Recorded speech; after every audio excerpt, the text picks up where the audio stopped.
lay ahead for them.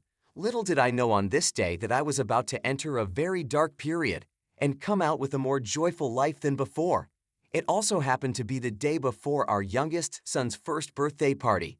A one-year celebration of the moment I sat in the hospital room with her through a delivery that was scary and forced us to make some quick decisions with the doctor. We held hands and told each other how much we loved each other through tears. I saw her consumed with a fearful look I've never seen before.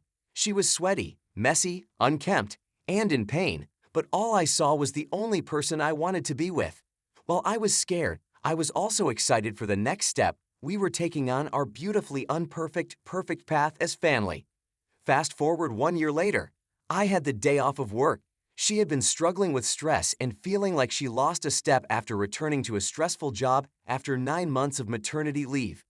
I thought it would be a nice gesture to take the kids out of town to my parents' house, where we were hosting the party. She could get a full night of sleep in our bed without waking up for one of the kids for the first time in over 2 years. We also had a 20-month-old. On this day, she went out to lunch with coworkers like she did every Friday. They took pictures that day and she sent some to me. I could tell she was having a great time.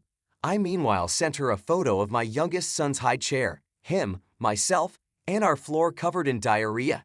Now this is not something I would normally take a photo of, but I could not believe how messy things were, and always trying to find the humor in life, I thought the opposing days we were having was funny.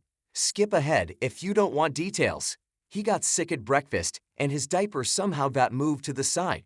It all flowed like a waterfall down the nooks of the high chair, all over the dining room floor.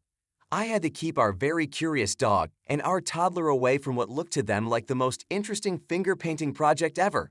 As I got out handfuls of garbage bags, old towels, and disinfectant, it felt like a scene in a mob movie where they have to clean up a messy murder. It was stressful, but I found the humor in it and sent my wife a photo to show her how bad things can get. And let's be honest, earned some brownie points for taking one for the team that day. Later that day, I went to Costco near my parents' house to grab some food for dinner and items for the birthday party the next day. I called my wife to see if there was anything else she could think of that I should grab. She said she was on her way home from work and just stopped at Old Navy to return clothes. I knew something was off. She had a tone to her voice that was familiar, one where she's out with people. I've never been jealous. I was always confident in our commitment to each other and the fact that we had our social circles. I never thought twice when she went to bars, Vegas, or lunch with male coworkers, so I asked her, "Who were you out with?" When she said, "Nobody," I knew she was lying. I didn't feel a pit in my stomach yet, but I knew something was up. So I looked up her location because we had a shared Find My iPhone account and saw that she was actually at a bar we'd been to many times.